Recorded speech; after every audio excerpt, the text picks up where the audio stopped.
नमस्कार दोस्तों, स्वागत है आपका हमारे YouTube channel Shri Krishna TV में। महाभारत में गांधारी का चरित्र अत्यंत महत्वपूर्ण और प्रेरणादायक है। वह सत्य, त्याग, धर्म और कर्तव्य की मिसाल हैं। गांधारी हस्तिनापुर की महारानी और कौरवों की माता थीं। उनके जीवन का प्रत्येक पहलू महाभारत के मुख्य कथानक में गहराई से जुड़ा हुआ है। गांधारी का परिचय। गांधारी गांधार देश के राजा सुबल और रानी सुबला की पुत्री थीं। गांधार आधुनिक पाकिस्तान के क्षेत्र में स्थित था। गांधारी अत्यंत धार्मिक, विदुषी और सती नारी थीं।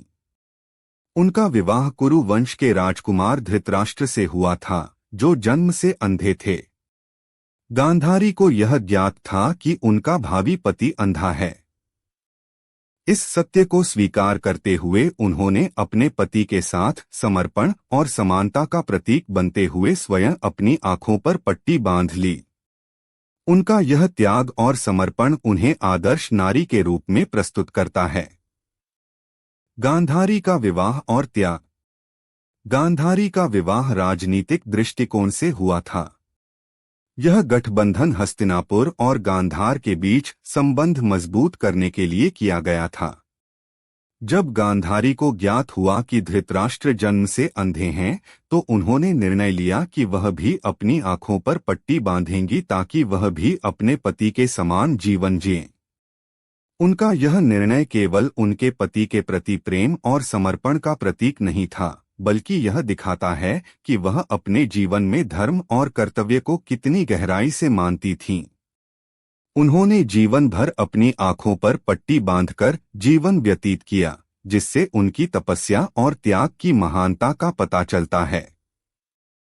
गांधारी का मातृत्व और पुत्र प्रेम। गांधारी को 100 पुत्रों और एक पुत्री दुशला की माता होने का गौरव प्राप्त हुआ। कौरव कहलाने वाले उनके ये 100 पुत्र कुरु वंश के भविष्य थे। उनका सबसे बड़ा पुत्र दुर्योधन था, जो गांधारी के लिए अत्यंत प्रिय था। हालांकि गांधारी अपने पुत्रों के प्रति अत्यधिक स्नेह रखती थीं, लेकिन धर्म के मार्ग पर चलने का उपदेश भी देती थीं। गांधारी का अपने पुत्रों के प्रति प्रेम और उनकी गलतियों के प्रति उनकी निंदा, दोनों ही उनके चरित्र की द्वंद्वता को दिखाते हैं।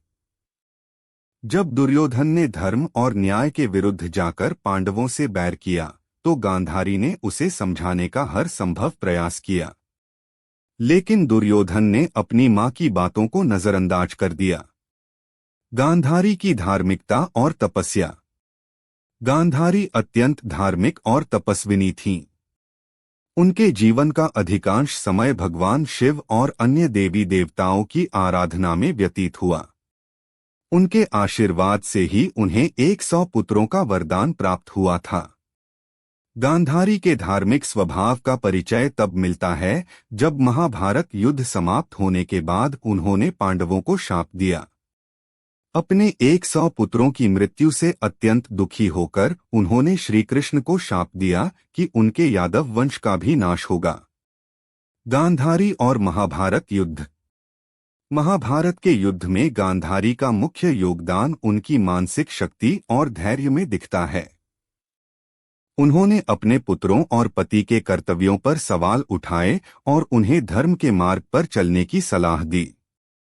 युद्ध के बाद जब कौरव वंश का अंत हो गया, तो गांधारी का हृदय पुत्रवियोग के दुख से भर गया।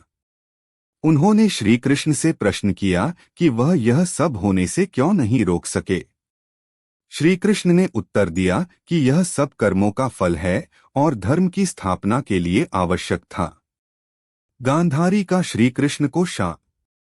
अपने 100 पुत्रों की मृत्यु से दुखी होकर गांधारी ने श्रीकृष्ण को शाप दिया कि जैसे उनके कुल का नाश हुआ, वैसे ही यादव वंश का भी नाश होगा।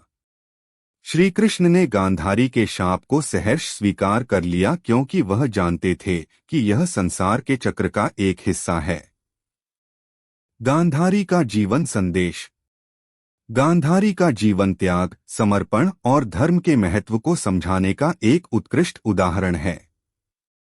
उनका चरित्र यह सिखाता है कि परिस्थितियां चाहे कैसी भी हों, मनुष्य को धर्म और कर्तव्य के मार्ग से विचलित नहीं होना चाहिए। गांधारी ने अपने जीवन के अंतिम दिनों में वन में जाकर तपस्या की और अपनी आत्मा को शुद्ध किया। उनका जीवन और त्याग हर युग में महिलाओं के लिए प्रेरणा स्रोत बना रहेगा। निष्कर्ष: महाभारत में गांधारी का चरित्र एक आदर्श नारी, पत्नी और माता के रूप में सामने आता है। उनका त्याग, प्रेम, धार्मिकता और धैर्य महाभारत की कथा को गहराई प्रदान करते हैं। गांधारी के जीवन से यह शिक्षा मिलती है कि धर्म, कर्तव्य और सत्य का पालन जीवन में सर्वोपरि है। महाभारत में गांधारी के पति धृतराष्ट्र का चरित्र अत्यंत जटिल, गहन और महाकाव्य के मुख्य कथानक के लिए अत्यधिक महत्वपूर्ण है। उनका जीवन संघर्ष, राजनीति, अंधकार और अपने कर्तव्यों और कमजोरियों के बीच संतुलन का एक उदाहरण है। धृतराष्ट्र कुरु वंश के राजा और कौरवों के पिता महाभारत की घटनाओं के केंद्र में रहे। इस लेख में हम उनके जीवन, उनके कर्तव्यों, उनकी कमजोरियों और उनके व्यक्तित्व के विभिन्न पहलुओं पर विस्तार से चर्चा करेंगे। धृतराष्ट्र का परिचय। धृतराष्ट्र कुरु वंश के महाराज विचित्रवीर्य के पुत्र थे। उनका जन्म महारानी अंबिका और महर्षि वेदव्यास के द्वारा हुआ था।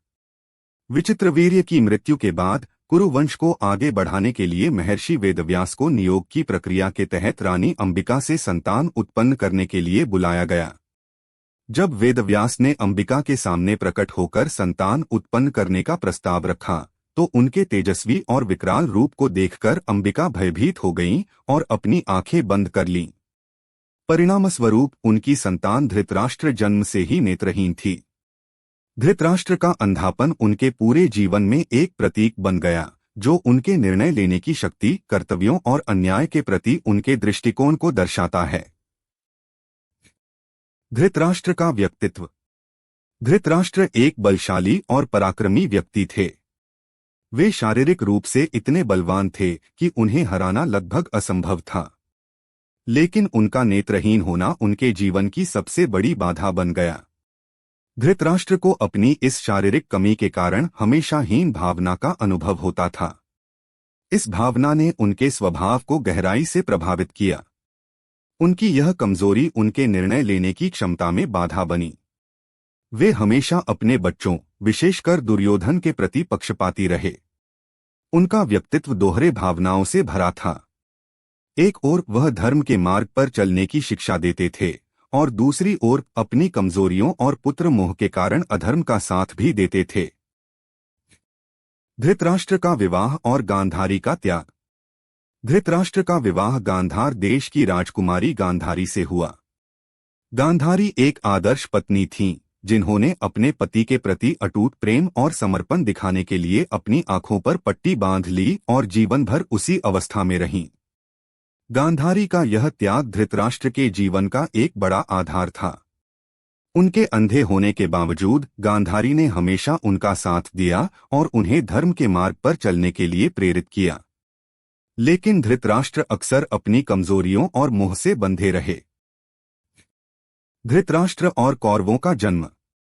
गांधारी ने धृतराष्ट्र को 100 पुत्र और एक पुत्री दुश्ला का सुख दिया। उनके सबसे बड़े पुत्र दुर्योधन थे। यह 100 पुत्र धृतराष्ट्र और गांधारी के लिए गर्व का विषय थे, लेकिन दुर्योधन के गलत निर्णय और स्वार्थ के कारण यह गर्व धीरे धीरे विनाश का कारण बन गया। धृतराष्ट्र अपने पुत्रों के प्रति अत्यधिक स्नेह रखते थे। विशेषकर दुर्योधन के प्रति उनका अंधा प्रेम उनके अंधत्व का प्रतीक बन गया। उन्होंने अपने पुत्रों की गलतियों को बार बार नजरअंदाज किया, जिसके परिणामस्वरूप महाभारत का विनाशकारी युद्ध हुआ। धृतराष्ट्र का शासनकाल। धृतराष्ट्र को कुरु वंश का राजा बनाया गया, लेकिन उनका शासनकाल विवादों, अन्याय और संघर्षों से भरा हुआ था। उनके नेत्रहीन होने के कारण उन्हें हस्तिनापुर के शासन की वास्तविक जिम्मेदारी निभाने में कठिनाई होती थी। भले ही वे राजा थे, लेकिन हस्तिनापुर में असली शक्ति भीष्म पितामह और विदुर जैसे व्यक्तियों के हाथों में थी। धृतराष्ट्र ने कई मौकों पर भीष्म और विदुर की सलाह को नजरअंदाज किया और अपने पुत्र दुर्योधन के पक्ष में फैसले किए। धृतराष्ट्र और दुर्योधन का संबंध। धृतराष्ट्र और उनके सबसे बड़े पुत्र दुर्योधन के बीच का संबंध महाभारत की कहानी में एक महत्वपूर्ण भूमिका निभाता है। दुर्योधन बचपन से ही पांडवों के प्रति ईर्ष्या और द्वेष रखता था। धृतराष्ट्र ने कई मौकों पर दुर्योधन की गलतियों को अनदेखा किया।